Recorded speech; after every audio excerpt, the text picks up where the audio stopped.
Good evening. Welcome to the Ghost N.E.A.R show, where we research, discuss, and actively explore paranormal-related topics. I am your host, Keith Johnson, the co-founder of New England Anomalies Research. With me are two very special guests whom you may recognize. Panorama Paranormal, comprised of Elise Giamarco Carlson and someone else who may look a bit familiar, my brother Carl Johnson. Good to be here. Yes, if I look familiar, there's a reason for that. Yeah. Well, how are you people tonight? Well, it's still early. Yeah, still early. I'm fine. How are you? Thanks, fine, yeah. Doing well, we're doing well. Thank you so much for being there. It is much appreciated. Thanks for asking us. And I know it's a busy time of year, but you took time to come here, and I appreciate that so much. We'll have fun. It's going to be a semi-national holiday in a couple of days. So Panorama Paranormal is rather a unique title. Tell me how it came about. I think we were just discussing something and the word panorama came out and I said, wouldn't that be a great name for a paranormal group? Right, but it is symbolic too. But yes, because it covers everything. Panorama, a wide array of topics. Mm-hmm. Now, how did you decide to join up as a team for Panorama Paranormal? We met. Well, yeah. We met at the Johnston Historical Society, Johnston, Rhode Island, where I was a guest speaker, and found out we had similar interests, started talking about things paranormal, and took it from there. It wasn't too many more months later that we formed the group. Right. And the title Panorama was Elise's idea, but it it's descriptive. We're not limited to ghost hunting. Yes. And Elise, how did your interest in the paranormal start? It started when I was a kid because I was a child of the 70s and In Search Of was on. And, Mom would have a copy of Stephen King books around like Communion and that alien face on it. And it was just the popular topics of the time, so I was surrounded by it. And I read a lot. I was one of those kids that was a bookworm, so I would read a lot about the paranormal and especially UFOs and aliens. As I got older, you grow up, you go to school, you get married, you have kids, you have a job. Right. These things fall by the wayside. It was an interest, but I really never did anything with it. But now, kids are all grown up and I'm able to do what I want. And I was watching those guys on TV and thought, why can't I do that? Not so much the TV part, but to be able to just go walk around with recorders and cameras and see what's going on. And it was by chance that I met Carl, and he was already doing that, so it was a natural fit. Right. Wonderful, wonderful. And Elise, I should mention that you are the current president of the Johnston, Rhode Island Historical Society. That I am. Okay. And on the property of the Historical Society, their headquarters, is the Elijah Angel House. Please tell us about that. The Elijah Angel House was built in, we imagine 1824, because these houses are hard to pin down because there were no such thing as building permits. So you have to look at old deeds and it will say land and building. You look at the two dates and you try to figure out where the house was built in between. Sometimes you'll find it mentioned in someone's letter, but we've narrowed it down to 1824. And Elijah Angel was a stone cutter at the Bear Hill Quarry on Pine Hill Avenue in Johnston. So he must have done a lot of gravestones, headstones. They did mostly quarry work to make fence posts. Oh, fence posts. And larger items. Actually, the columns at the, what's the name of that mall down city? I know what you mean, the big arcade. Mall? The arcade. The Providence Arcade. Right, the old arcade. Established 1824. The granite columns were quarried in Johnston and dragged by ox down there. Wow. And they only broke one, and that is in North Burial Ground. Really? Yep. Oh, very, very interesting. What, is it used as a monument there? Yes. North Burial Ground? Yes. Oh, very, very good. Very interesting. So the Elijah Angel House is rumored to be haunted. At least I've heard. Yeah. By the way, I'll correct myself. The arcade, that's 1828. And now back to the Elijah Angel House, circa 1824. Yes, as Elise was saying, you go back to a certain time when the records stop going back. That's when you figure there was a house there within that year. So you say circa. Now, Elijah Angel House, there's a rumor that is haunted, but there's a story behind that, why it's rumored to be. When I first started helping out, and we'd have teas and parties and whatnot in the house, we have a tenant who lives upstairs. That house is a two-family, built as a two-family, up and down, which is really odd for the time, very unique. And the former president's wife they lived upstairs. The president and his wife lived up there. And one night she thought she heard him come home. She had been dozing off in bed. And she said hello to him, and he didn't answer. So she got a little upset, and she said, I said hello. And she opened her eyes, and it wasn't her husband sitting on the bed. Oh, wow. It was a man in a top hat, she said. My goodness. So, well, what did you do? She said, I closed my eyes. I told him, you go downstairs. That's where the museum is. I live up here. Oh. She would never go in the house alone again. That's why she had to tell me the story, because she always wanted someone to go in the house with her in case she saw the man. Still, she kept pretty calm presence of mind to be able to say that. She was kind of bossy. Set the ground rules it worked. straight, you know. Now, it turns out that wasn't a singular report, was it? No, fast forward to, we did a library talk in Greenville. Someone approached me and said, oh, you know that historic house on the property there? It's haunted. I've seen a man in a top hat. And then there was a third. Yeah. There was a third. When we had the open house. Yeah. 3 years ago, and then somebody was telling, that was the one who used to live in the house. I used to live in this house, and it was a hairdressing school for a while, a different incarnation, different residents. And she said, there was a haunting here. It was haunted by the ghost of a man wearing a top hat. And they're like, that's a third corroboration. They didn't know each other's stories. Yes, so we didn't even ask, or, it just came up out of the blue with each of the three.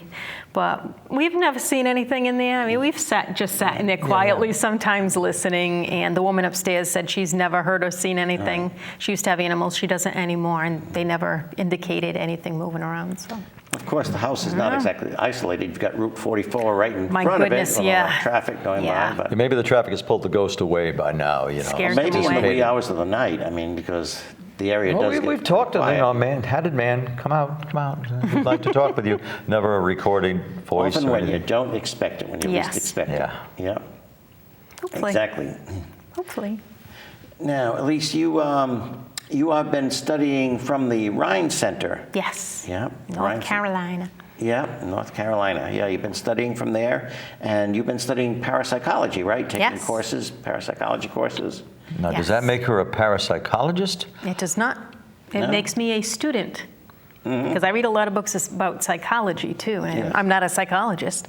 Yeah. So I never call myself a parapsychologist because... Because you can get a degree in parapsychology. You can. It's a subset of very few and far between. You'd have to go, I think, the University of Edinburgh these days. I don't know if a lot of people put that on their resume. But there's only a few, actually. Yes. But it is studying the paranormal, but it narrows it down. There's no UFOs or aliens or Bigfoot or, Pukwudgies running around in parapsychology. Limits it to ESP, extrasensory perception. Yeah. PK, psychokinesis, so you got mind to mind, mind over matter, and the possibility of the survival of consciousness after death. Not so much as in a spooky ghost getting up out of the grave and running around, but that this live person's consciousness survives their bodily death. Yes. It's all very interesting, more than spooky. When we were actually down there, quick story, we were down there exactly 20 years ago. The headquarters of the Rhine Center. It was actually in November. But the headquarters of the Rhine Center, and they had just put in the new wing. It still smelled like new wood and everything. They just put it up. And we were from the Atlantic Paranormal Society at the time, and some of us were down there speaking presentations, and our friends, Rich Einig, he had a big thing because he had two spirit voices that were captured in a house in Maine, Skowhegan, Maine, a little girl's voice and then a man's voice answering, and he was so ready to play that because it was Class A EVP, and they didn't have the sound system hooked up. Oh, too bad. When it comes to playing EVP, he was so often depressed. Something goes wrong when it's you could just see his face just melt. He's so depressed. But them being people who are looking at things from a parapsychology point of view. Yes. An EVP might be the voice of one whose consciousness has, survived, and it is somehow recording an imprint on that tape, or perhaps it's the live person that's doing it. You get people, investigators, who always seem to get an EVP everywhere they go. Maybe it's them. Yeah, it's kind of attracted to them, and they're putting this out. It could be PK. Yes, they are actually, say the number 27, you're thinking, And that's what Yeah. gets recorded. Yeah. It's very hard to figure out what's explain that going for on. our audience, the difference between psychokinesis and telekinesis? Like, the movement of objects? Well, I mean, you've got teleportation, things like that. I mean, apportation, when Right. an object appears and then it appears somewhere else. Yeah. Yeah. Right. Which I've experienced that. There's psychokinesis, which covers a lot. Yeah. Well, telekinesis is more of an umbrella term for it too. Yeah, right. And psychokinesis is pretty much the same propensities of the mind. But as far as really weird stuff like apportation, where an object vanishes and it might appear someplace else, it might never come back. I've experienced that. Right. It's freaky. Now, have you two come across a case that you might think of? Actually, this is a two-part question because I was going to ask if you... Which part do you want answered? Well, actually, it does go together because I was going to ask, have you ever been on a case that you considered demonic? However, You said the D word. Yes, Go on. but there is a case you were on a little while ago where the client actually was hearing these voices in his mind, threatening, you should kill yourself, things like that. And then you wound up getting actual evidence of that it wasn't just in his mind. Could you explain about that, please? Well, I think you just did. I don't have to say anything tell now, story, do I? It's a very interesting story, very interesting Oh, case. well, no, in 2019, 2020, we were addressing a case. It was different locations, East Greenwich and in Cranston, Rhode Island, and North Providence. They had different residences, but they seemed to have activity in all their apartments. Married couple, and he first alerted us. He'd actually gone to the house in Harrisville they called the Conjuring House, looking for a demonologist. He'd heard of me, and he was requesting information on me. He was being harassed by voices that only he could hear. Now, he had had some upsets in his life and felt he had disappointed his father. He was a police officer and retired after he was injured in the line of duty. And I have to tell what happened to him. He was trying to disarm an assailant, and the gun discharged and went over his right ear. Didn't really graze him, but very close. It was enough to cost him a percentage of his hearing. After that, he started hearing these voices, disembodied voices. He attributed that to a demonic influence after him, or a demonic attack. I thought because he felt that he had disappointed his father. His father was also a police officer, and he was dealing with some things in his personal life. The voices that's his conscience projecting itself. Yeah, it's talking to him, and of course, he's situation. attributing to something spiritual. So I think the textbook case psychological. And it's the person and not the location when it's happened in 3 different places. Yeah. You don't even bother investigating the location and who lived there and getting the history because it's obviously him. Yeah. So Elise recorded the interview we conducted, and she got it back and brought it back home and listened to that recording. By gum, on the recording, there's the voice saying the things that this man had told us it was saying, harassing him, saying, you're worthless, you son of a, go kill yourself. The disembodied or extraneous voice is saying these things that he told us it was saying. So there you have our ghost. There we have something. How did he react when you told him that you actually captured, you verified his story? Immense relief. What would you say? I was going to say he remains a bit obsessed about recording, and so he was glad that we were able to capture something that he said that he'd captured and that he hears in real time. Yeah, we'll call him Alex. His real name is Joe, but we'll call him Alex. He's on the show. Somebody will know. I'm kidding. I'm kidding because a television show, an episode of A Haunting was produced about that. Tell us about that. Telling the story. And Joe was elated when he heard that. It was a relief to him, because now I'm not crazy. Now people need not think I'm nuts and hallucinating. But Joe is just as obsessed with his EVP as ever, probably more so since that revelation. I had found that recorder earlier that day. I knew we had it in the Historical Society. It was in the archive, and I said, gee, I never used this. It's just sitting there. Let me take it. And since we were going to see Joe, I said, I'll take it along with me, put a new tape in it, put a new battery in it. I said, let me see if it works. So that was the first time I had ever used it. It was a small cassette. Really? Wow. Very, very interesting. So Yeah. the show was very popular. Yes, it was rated the number one episode of the 11 seasons of A Haunting. Number one for popularity, for comments and viewership got highest in the ratings. So I was happy with that. Very I think because it had case. that psychological twist to it. Yeah. That's why it was popular. How did he feel about his story making it on the screen there? Well, Joe was very happy that it got on. It's a whole new phase of his life. However, he was rather disappointed in the content. He said, they didn't tell all my story. They didn't tell all What my was story. interesting was that show was made during COVID. Yeah. It was not a huge production at all. I mean, I remember seeing all that crew at the Ghost Adventures thing. And this was an Airbnb with the windows blocked out. The crew had stayed there overnight. It was one producer, one sound person, one camera person, and us. That was it. I had to sit in a bedroom for 3 hours while they interviewed him. And then he sat there for a couple of hours and they interviewed me and said it was lunchtime. And they said, well, there's a Dunkin' Donuts up the street. You can go have coffee. Yeah, that was our commissary. And then, Dunkin' but Donuts. when we finally did get to see the finished product, Joe and Danica invited us to their house, their friend's house, to have a party. So we all saw it together for the first time. Talk about sweating bullets. You answered things in the right context, but you know what producers do sometimes. But they also have actors reenacting. Oh yeah, the girl who played me was so cute. Yeah, we were happy with the way they cast those actors. I mean, they did. I've stayed in touch with them. John Castle. I asked him, we kind of look alike. Is that why they hired you? He said, well, I had to audition, but because he added some inches to my height and took away from my frame.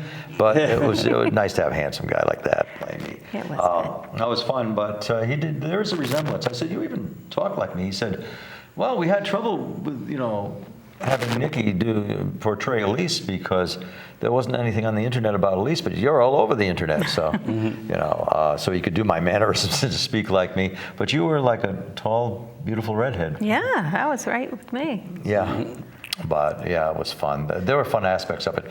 We had like 23 people at that, premiere party at the person's house, and sounds like fun. It was fun. Joe was like, "No, they didn't tell my story." I said, "Joe, they would need 3 hours you'd have to start telling your story." Yeah. It was. So if somebody wants to see that episode, what's the title? The show is A Haunting, right? Inner Demons of the series A Haunting. Yep. Inner Demons. Inner Demons. And Okay. you can So I wanna look sometimes find that on Discovery Plus. YouTube, the last time I looked for it, couldn't find it. Channel. The Travel Channel. It does show up from time to time. Yes. Yep.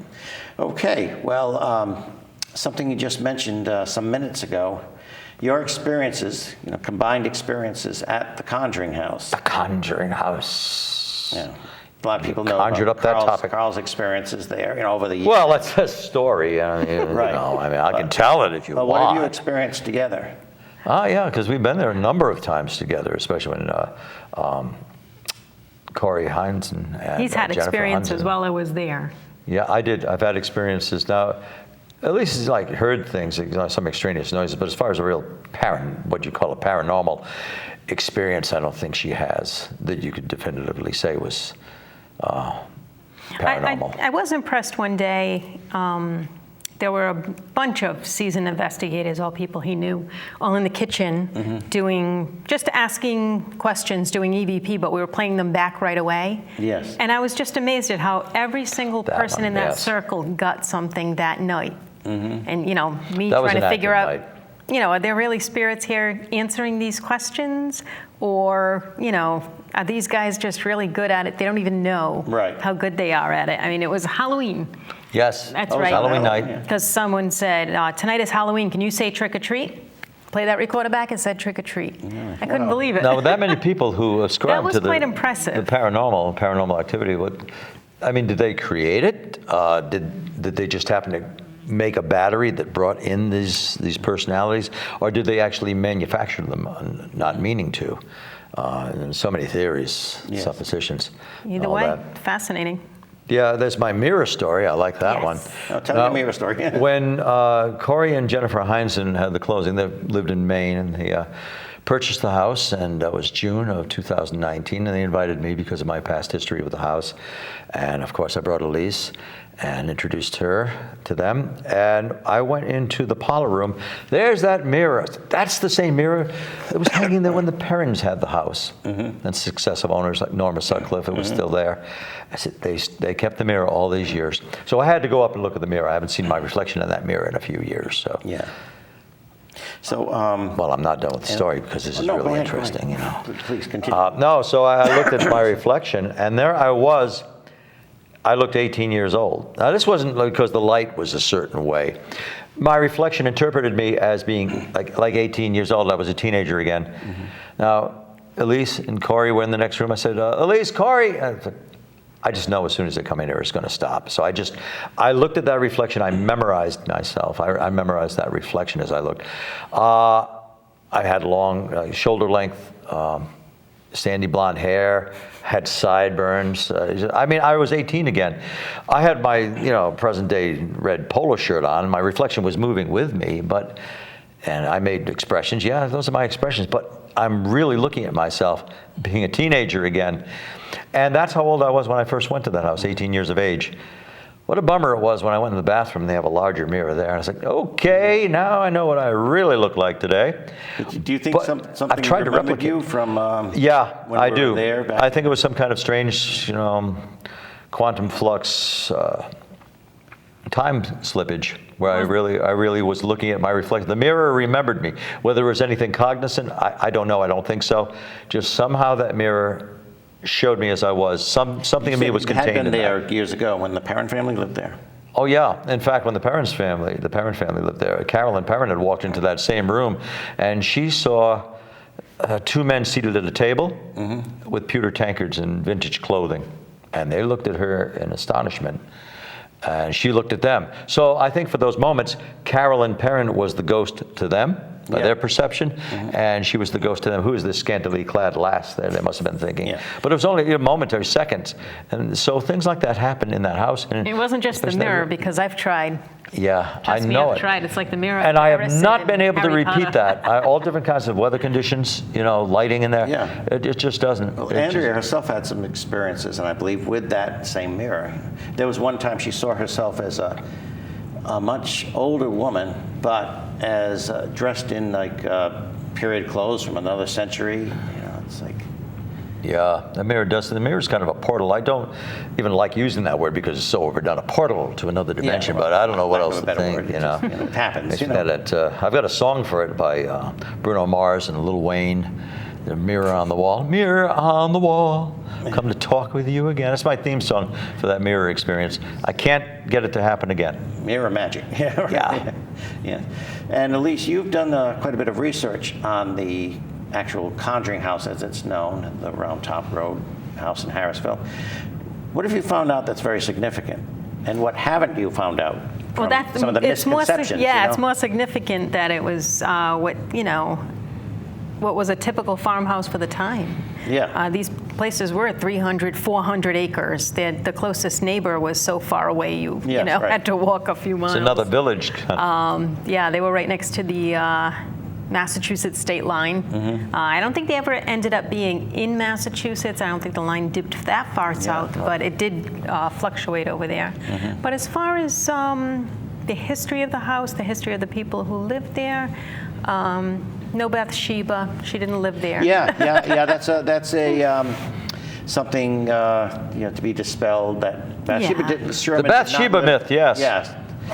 Because actually there's a book, Burrillville had a lot of historians. I guess there's nothing much else to do up there. I found a couple of nice small books reading about Burrillville history, and somebody had actually compiled a list of all the strange deaths. They called it the Black Book of Death. Yeah. And, I think they might have mentioned a baby having a pin in his head. This was poisonings and suicides and accidents and, not your normal run-of-the-mill deaths. Right. But there was no mention of anybody hurting babies in that house or anywhere else. Yeah. Bathsheba Thayer Sherman Green. The house Round Top House does not have a long and dark history. It has a long history, built in 1736, but in occupied sense. But all these tragedies and strange things happening.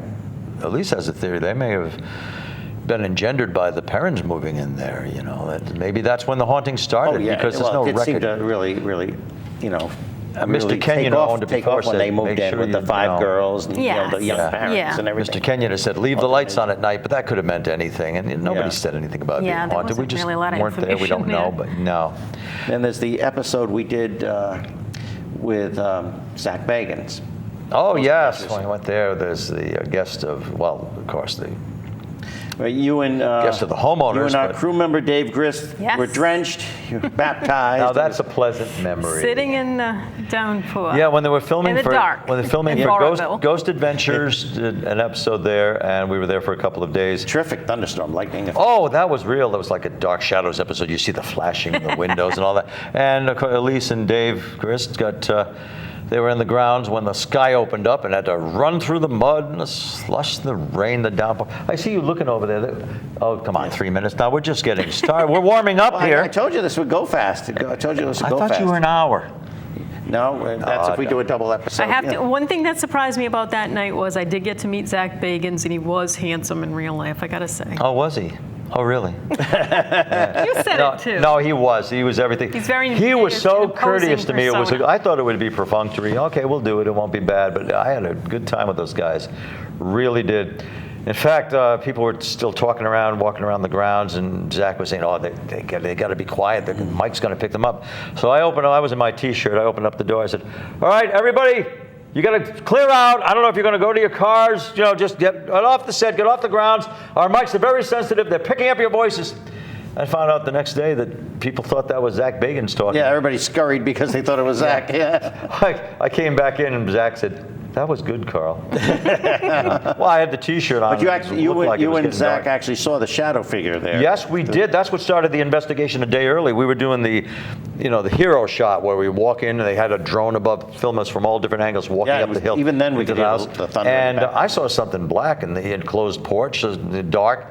And Zach said, "Carl, did you see something moving there?" I said, "I certainly did. I thought it was one of your guys with a duffel moving around, one of the crew." He said, "No, nobody's in there." I ran up there. No, nobody was in that porch. Wow. So we started the investigation early, and it was an active night. Carl, I have a quote by you. Oh. Ghosts have not been... I didn't mean it. No, he says, "Ghosts have not been proven. If ghosts had been proven, there would be no skeptics." Right, you don't want to put skeptics out of the job. Anyway. Right, yeah. Well, because there has not been definitive proof. There's been a lot of suggestion, a lot of evidence for the existence of disembodied consciousnesses, but can you actually, in a laboratory, analyze and prove a ghost? I don't think yet. If you believed everything you see on television, some of it's real, but if you believed everything when they found the ghost, we wouldn't have to really research anymore. I just contend that it has not been proven that ghosts, in the form they usually interpret it as, I don't think that's been proven that they exist. I'd like to have it proven. We know there's something, of that there's no doubt. There's, more on this earth, Horatio, than is dreamt of in your philosophy. Yeah, there is something. Right. Whether they are discarnate personalities of those who have gone before, I'd like to think so. Yeah. And of course, you do a lot of lectures. You go to different libraries and different venues and everything Sometimes like that. even get paid once in a while. Well, yeah, right. Not too often. But, of course, what's the name of your site? Panorama Paranormal. And that's where you can see where you're going to appear. Yes, Facebook, Instagram. We have our website. Yes, we have a little show that we do, somewhat like yours. Yeah. Not as Panoramic Perspectives. Equipped, but check that out too, everyone. Panoramic Perspectives by Panorama Paranormal. Well, I want to thank you both very much for being here. Please come back again. Definitely will. Come back next week if you want us to. There's always something new going on, right? Yeah, this went by very quickly. Very nice talking with you. Yeah, well, it's a pleasure to have you both. My pleasure. Totally unrehearsed, too, by the way. No, it was not rehearsed at all. That's true. No editing. Well, thank you, everyone, for joining us this evening. Hope you found this interesting and entertaining. And please check out their site and their group and the show they were in together. I don't know what camera we're on. I don't know. Just look ahead. Just a room camera. All right. Thank you. Good night, everyone.